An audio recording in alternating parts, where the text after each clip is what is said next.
Washington Republicans were always leery of Moore, a crusading Christian conservative who was twice elected to the Alabama Supreme Court and twice booted off it for refusing to abide by higher courts' rulings on the Ten Commandments and same-sex marriage. But the recent revelations that Moore dated girls as young as 14 when he was an unmarried local district attorney in his 30s have sent the national GOP into a moral and political panic. Moore has denied the allegations by 5 women, including one who said that he assaulted her in a locked car when she was 16. In his defense, he said he didn't recall dating any girl without the permission of her mother.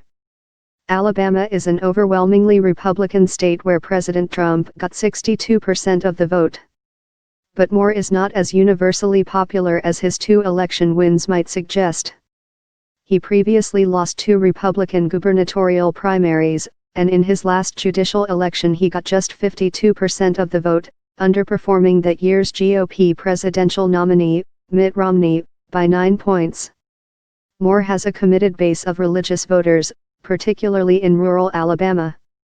But when I traveled to the state earlier this year, I found many business-minded Republicans in suburban areas who disliked Moore's disregard for legal authority and extreme positions on social issues. Some fretted that Moore validates the worst stereotypes outsiders hold about Alabamans as a bunch of barefoot, Bible-thumping rednecks. A GOP strategist following the race says private polling showed it within the margin of error even before the allegations of sexual impropriety.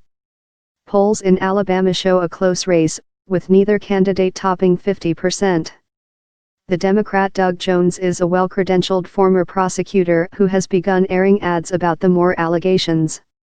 There are plenty of Republicans in Alabama who don't like Roy Moore, says David Mowry, a Montgomery-based independent consultant. Will they actually hold their nose and vote for a Democrat? In the age of Trump, that's a harder judgment than ever to make.